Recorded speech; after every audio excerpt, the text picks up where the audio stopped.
Cześć kochani, pierwsze nagranie będzie tytułem wstępu, wyjaśnienie co do sytuacji, kiedy, co, jak można te sytuacje w obronie koniecznej stosować, przede wszystkim sytuacje, że tak powiem, bojowe, z użycia noża, z walki nożem, taka powiedzmy filmowo abstrakcyjnie, natomiast to też w pewnych sytuacjach w obronie koniecznej będzie miało swoje miejsce. W jakich, co, jak, dlaczego, to będzie przesunięte na inne granie, żebyśmy się tutaj trzymali sosu, żeby było krótko i zwięźle. Wszystko to, co będziemy prezentować, to są rzeczy, które pod presją nam wychodziły, robiliśmy je w walce, nie jesteśmy z pierwszej łapanki. Troszkę walczyliśmy, troszkę działaliśmy, działamy na ulicach i tak dalej, także to są rzeczy sprawdzone, chociaż nigdy nikogo nie dźgnęliśmy, chyba przynajmniej to jest oficjalna wersja. Ja nawet, przynajmniej jak ja działam na ulicy, to ja nie noszę noża, no. Tak, a moglibyście nosić, bo jest wiele zastosowań, gdzie by się przydał jednak. Natomiast lecimy, techniczka jest jaka? Im słabiej ktoś jest wyszkolony, tym łatwiej jest to zrobić, natomiast, więc pokażemy dwie wersje, dobądź już noża, czyli jesteśmy w sytuacji jakiejś tam takiej patowej, ja mam w chwycie odwrotnym, to są wersje treningowe oryginału, oryginał jest tutaj, Distance Breaker, noże mojego projektu, wykonane przez ekipę Forged Blades, a później sobie go wsadzę, że tak powiem. Oczywiście do kupienia, szczegóły zamówień w poście, w przypiętym poście na moim Facebooku. Więc teraz zaprezentujemy na początek. Bartek robi technik, Bartek też dysponuje teraz tym nieostrym, treningowym. Jak to będzie wyglądało perfekcyjnie, kiedy przeciwnik, kurde, będzie nam zostawiał tą rękę na ułamek sekundy. Oczywiście nie będziemy tego robić, że będzie stał z tą ręką wystawioną, bo nawet wśród początkujących takie rzeczy się nie dzieją, ale wyprowadza mocne pchnięcie, hop, przechodzę pod ręką, ta od razu idzie do góry, ubezpiecza, gdyby chciał na odlew zrobić, a on to będzie chciał zrobić, bo najprawdopodobniej to zrobi czysto odruchowo, tak? Więc jeszcze raz wchodzę, zsuwam się, ubezpieczam sobie ręką, wchodzę sobie tą, żeby przejść pod spodem, ta od razu wychwytuje rękę i teraz ta z góry wchodzi tutaj na cel. Jakie tu mamy cele? Czy szyja, czy tętnica podorczykowa, czy tam od góry między żebrami w płuca. Celów jest masa. Generalnie nożem są takie tam tezy, że precyzja, bo trzeba być precyzyjnym. Tak, to się przydaje, natomiast to, gdzie nie trafi, robi bardzo duże zniszczenia, więc bez takiego jakiegoś napinania się. No, oczywiście jak traficie idealnie w punkt, tak zawsze jest lepiej. Tak samo jak ze strzelaniem. Teraz jeszcze raz schodzę do boku, przechwytuję, schodzę, 2, 3, czy zostawiam tyle, ile będzie trzeba, albo przechodzę sobie znowu, hop, do tyłu.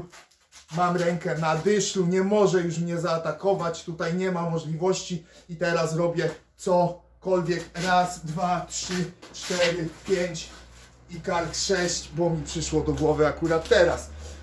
Teraz co się stanie, jeśli on jest bardziej wyszkolony, czyli albo taki bardziej neurotyczny, wykona te pchnięcie i rękę zabierze, tak? No bo trzymamy się rali, jeśli ktoś będzie spanikowany. To nie będzie jako pełny pchnięcie. Tak, to jest albo, to może wystąpić, kiedy on jest bardzo niezdecydowany i taki hop, czyli znaczy inaczej, pokazowo, kiedy zostawia, bo trzeba zrobić tam te techniki, albo w sytuacji realnej, kiedy ktoś tego noża nie używa bardzo jakoś zbytnio z intencją mocnego skrzywdzenia kogoś, tylko tak bez przekonania, zostaw mnie i to wypchnie tą rękę, zostawi, bo to będzie dla niego taki magiczny amulet. Takie rzeczy się zdarzają w realiach. Nie za często, ale jednak. Albo jak będzie chciał po prostu i tak jak mocny, prosty, który aż przelatuje i go zarzuca, takie samo cięcie z nożem. Więc to jest ta sytuacja tego w cudzysłowie początkującego, gdzie ta ręka nam zostanie, to jest relatywnie łatwo wykonać.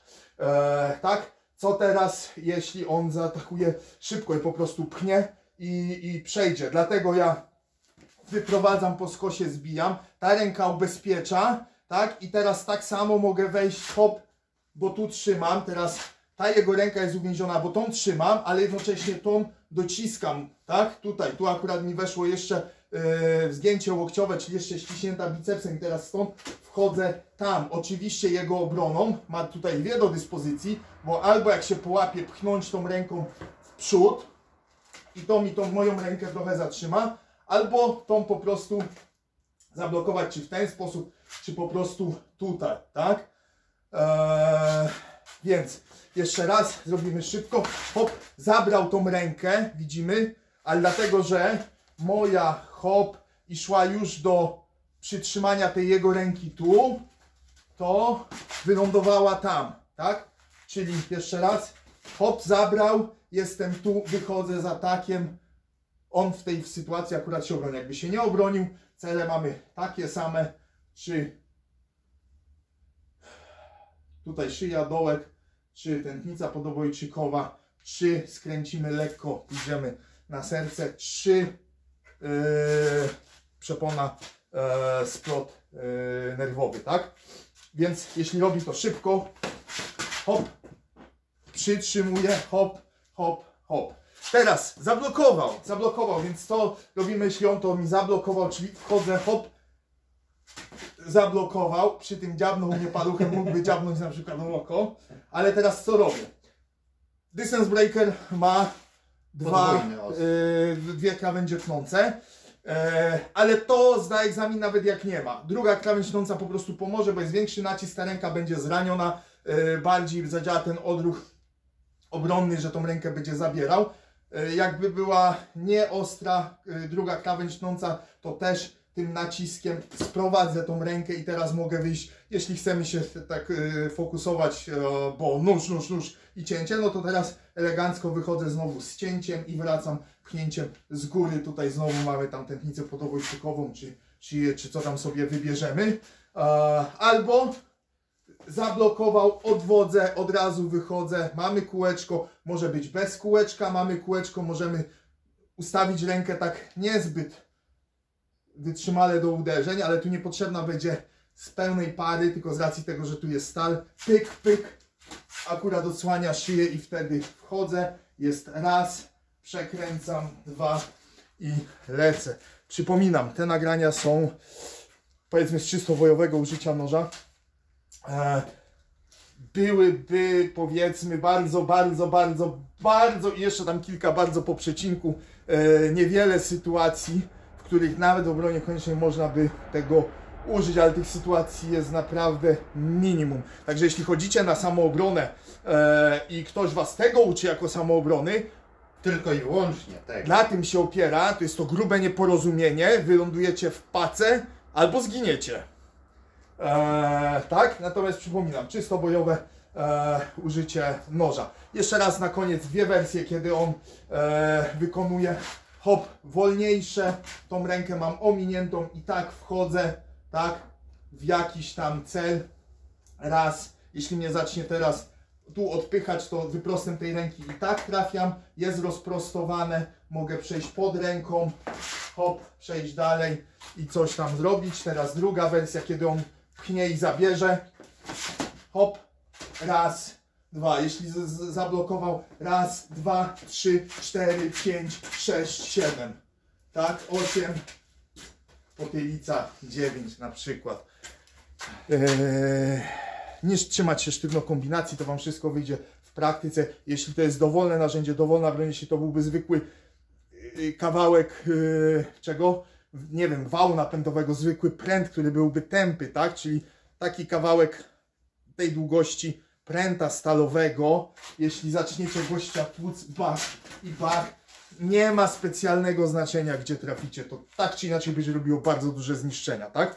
Po to są narzędzia. Jeśli jesteście na straconej pozycji, jesteście drobnymi kobietami, drobnymi mężczyznami, sprawcami napaści najczęściej są osobnicy więksi, silniejsi od nas, narzędzia są tym, czym musicie się posługiwać, ale nie zaczynać od tego, my zrobimy tylko jakieś takie, powiedzmy, fikuśne kombinacje w tym momencie. Zaczynać musicie od tego świadomość otoczenia, czyli wiedzieć, że w ogóle mogę być zagrożony. Kolejna rzecz jest sprawne dobycie, a najlepiej przygotowanie sobie tego dobycia jeszcze przed sytuacją. Spodziewam się zagrożenia, mam gaz pieprzowy sobie w kieszeni. to już rękę kładę na gazie i rękę lekko wysuwam, żeby mi się w tej kieszeni gdzieś nie zamotała, żeby nie było, bo będzie zabawnie. Tylko wysuwam już ją tutaj, że w razie czego po prostu ręka jest sadzona tak, jakbym miał palce wyprostowane. Często ludzie i tak chodzą z tak wsadzonymi rękami do kieszeni, tylko tu mam zaciśniętą na gazie, tak? Spokojnie, nie chcę, można sobie pomóc. Psst, robimy tam tak. Oczywiście najlepiej z zejściem z linii, utrzymaniem celu i machając w ten sposób, żeby to jak najwięcej rozpylić. Dobra, ale to była dygresja, kończymy. Przechodzimy do następnych technik. Przypominam, Distance Breaker, nóż mojego projektu, wykonany przez Forged Blades. Szczegóły zamówień w poście na Facebooku przypiętym. Każdy element na nim ma swoją funkcję użytkową. No nie wygląda tak, bo wygląda, bo tak jest ładnie, tylko każdy element coś znaczy. Co? W postach, w innym nagraniu będzie to potraktowane całościowo, nawet kabura ma znaczenie. Dobrze, to tyle. Rośnijcie w siłę, bawcie się dobrze.